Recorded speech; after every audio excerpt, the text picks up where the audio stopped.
Hello, everybody. Omni here. Yesterday, I saw the Dragon Ball Super Broly movie in theaters for the little stint it's got right now over the weekend. And honestly, I just want to give you all my thoughts and opinions on the film itself. I've been a long time Dragon Ball fan. I watched Dragon Ball the original when I was growing up as a child. In my later years, through high school and onward, loved and watched Dragon Ball Z almost religiously every day on the dot, every time it was on in the afternoon. When it went away for a little while and we came back, we got GT. I liked it at the time mostly because it was more Dragon Ball. And not gonna lie, I think Super Saiyan 4 Goku, as you can see right there, is one of the coolest looking forms we've seen in the series, despite GT's numerous flaws and continuity issues. But no one watches Dragon Ball for the continuity. Anyway,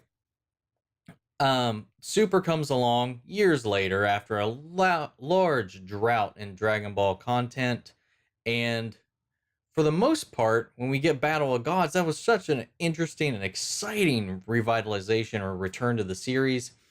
Beerus, the whole Gods of Destruction, this opening up of the universes that came after that, really expanded the world of Dragon Ball as a whole.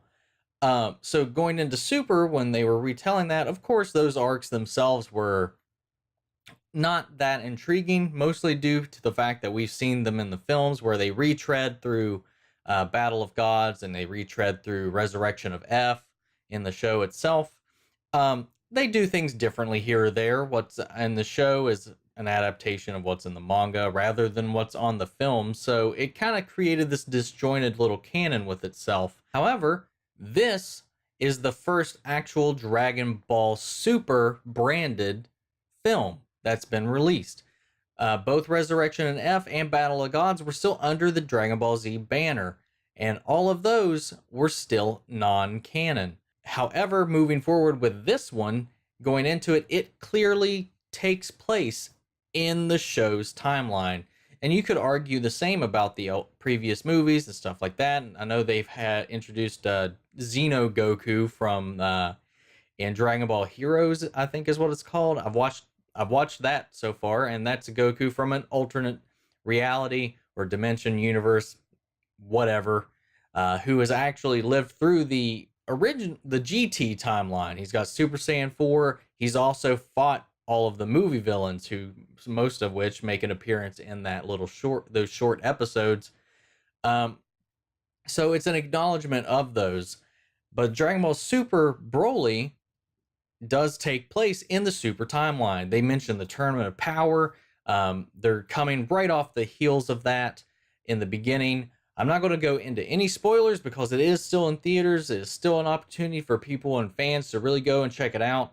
So I don't want to ruin any of that involvement for it, but I'm just going to give you my general thoughts on opinions on the film itself. And I'm just going to come right out and say that I do not, as a whole, like Super that much. I feel like the character of Goku has really kind of distanced himself from me in that. Mostly just of which his I know, like, as a byproduct, the way he operates does make enemies and it does attract people, but this like accentuates it to a point where he is borderline a villain by the time the Tournament of Power comes around. Yeah, you're still rooting for him to win, only to make sure that everybody else survives. Vegeta, though, Super does so much to lift Vegeta up, and Vegeta is on this magnificent pedestal throughout Super, while Goku's just like kind of there.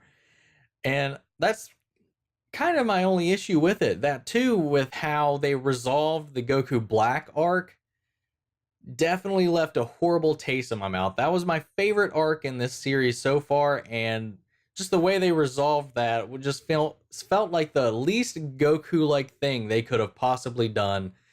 And then you have the Tournament of Power, and that whole thing like had so much promise, and there's a lot of really great moments in it, but man, does it stretch out and go on way too long. But that last fight with Frieza, Goku, and 17 taking on Jiren was mind blowing with how that came out. Like I said, Super has a lot of really great moments, great elements, but it's really rough around the edges in a lot of places. So going into Super Dragon Ball Super Broly, I had a lot of skepticism because Broly I thought was done magnificently well in his original film, which I thought was a little weird because in the Tournament of Power, they definitely opened up the possibilities that with introducing Kale, who was the legendary Super Saiyan of Universe 6. I kind of took that as like, oh, we're just going to acknowledge that this universe does have legendary Super Saiyans. It was just going to be like a toss to an homage for Broly, but nope. We get the reveal that the first Dragon Ball Super movie would in fact introduce Broly in canon into this universe for the first real time. And I was a little, like I said, I was really skeptical about it because, like I said, it was done really well in the original film, and Super did not have the best track record for me for reinventing the franchise or for introducing new ideas and actually executing on them for the most part. So I was really skeptical going into it because I thought Broly was done really well in the beginning in his original run, and Super hasn't really done a whole lot to deliver on a lot of the promises or a lot of the hype that they like to build up when they're going through these little arcs that they're building up.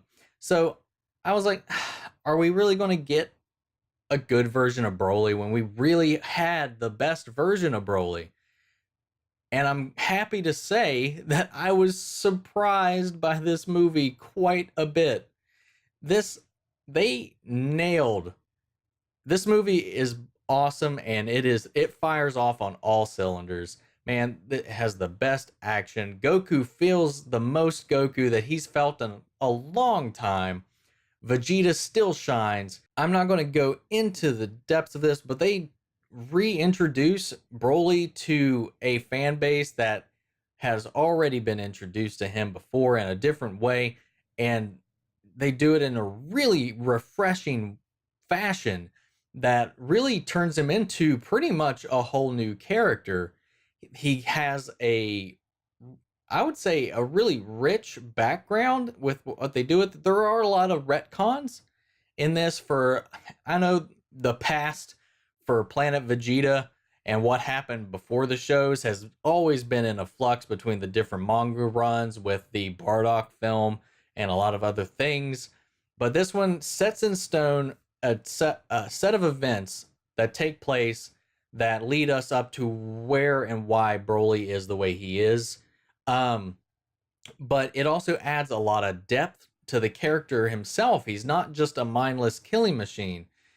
He just doesn't want to go around punching and brutalizing everything. And if that's what you like about Broly, you might be a little bit upset about it.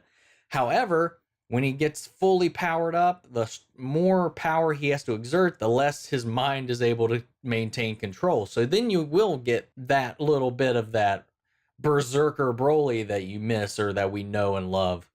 But I just the nuances that they added to the character itself definitely satisfied it exceeded my expectations for what I was wanting out of this movie, man. The action is probably the best it's been in any of the films. There is still like this little mix of hand animation and CGI that they've been doing in the movies as well recently, but it's a lot less noticeable. You can still tell, but it's a lot less noticeable in this one than it was in Battle of Gods or Resurrection of F. And there is in some insane, nonstop, the fastest action I've seen on the screen and in this series and in any series. There's points where I'm losing track of what's going on, and it's because the frames and the animation are just moving at top speeds in some of these action sequences, man. There's a little moments in this where it stops, and like there's like some moments that happen. It's just like you have to like think back. You're like, what am I watching right now? The humor is on point in this as well. There's a lot of great jokes in it. There's a lot of funny, good moments and character moments in this movie. I think my only nitpick is there is one continuity error that I do believe is in there, and I'm not going to go into it. It involves the Dragon Balls themselves. Let me know if you catch it or have noticed it. But I'm not going to spoil anything like that. There is just something that I feel like, of course, it's natural for Akira Toriyama. It's a series that's been going on for a long time. It's so easy, and he said himself in interviews that it's really hard for him to remember what he's done and what he's said over the years throughout the show. But that's just a minor thing, though. The rest of the movie is amazing. There's a lot of other new characters introduced. Going into any of them, though, would probably give away some parts of the film. So I'm not going to go into that. I feel like all the new characters they introduce are all great and complex in their own right. There's just not a lot I can complain about in this movie. Like, for the first time in a long time, I've been excited to watch a Dragon Ball Super movie or a Dragon Ball Super thing. This was such a good movie. If you're a Dragon Ball fan, and especially if you've loved Super up to this point, this will just be another thing for you to love. But for someone who's been having a bad taste in his mouth throughout the majority of Super, this was the most refreshing piece of Dragon Ball entertainment that I could have asked for. If I had to give this a rating, it would easily be a 9 out of 10. I would have given it a 10 out of 10, but I feel like that's just a little too generous because it is Dragon Ball and the continuity. And I'm going to say the soundtrack was a little off-putting because I feel like BROLY and another character, which I'm not going to mention, like if you've looked at any of the spoilers or anything like that online, you'll know this character shows up in the movie, but I'm not going to say it myself. I'm going to leave that for you to find out. They have the exact same theme. I don't know if their theme is technically one theme together and then it just plays one half for Broly and one half for the other person, but it's one song. If they're two separate tracks, that makes no sense because they sound like the exact same song. It is just heavy metal drum beats and like a riff to their name being said over and over again. Every time that came out, it just kind of took me out of it a little bit, and I think for that alone, I have to dock a point off for it. But it, however, did not sour my enjoyment of this movie. It actually made me happy to be a Dragon Ball fan again, and it's been a long time since I've felt that way. I felt, like I said, I felt fairly disappointed for the majority of Super, the Tournament of Power, most of all, along with the resolution that came with the Goku Black arc with the magic I win button. Nothing made me more upset than that, though. I feel like that the moment Goku had to ask for someone else to come and defeat his villain for him, it definitely rubbed me the wrong way and left me a little scorned for the rest of Super. So I don't know if that was that weighed heavy on why the Tournament of Power, aside from the fact that it went on for a long ass time, weighed negative with me. So I don't know if maybe that rubbed me the wrong way, and that's the reason the Tournament of Power felt a little lackluster to me throughout, aside from the fact that it just kind of like went on for a really long time. But yeah, if you love Dragon Ball, if you want to get back into Dragon Ball, man, watch this movie. You will have a blast of a time. I love this. Check it out. Leave me your thoughts in the comments below. I would love to talk to you guys about the movie if you've seen it. So people watching this, if you want to avoid the spoilers, it might be good to stay away from the comments because unfortunately, you know how those can be. If you want to check out my reaction thoughts on anything else, you can follow me on the Stardust app. All my social media links are down below. But if you like this, make sure to subscribe, support the channel, and I will catch you guys later.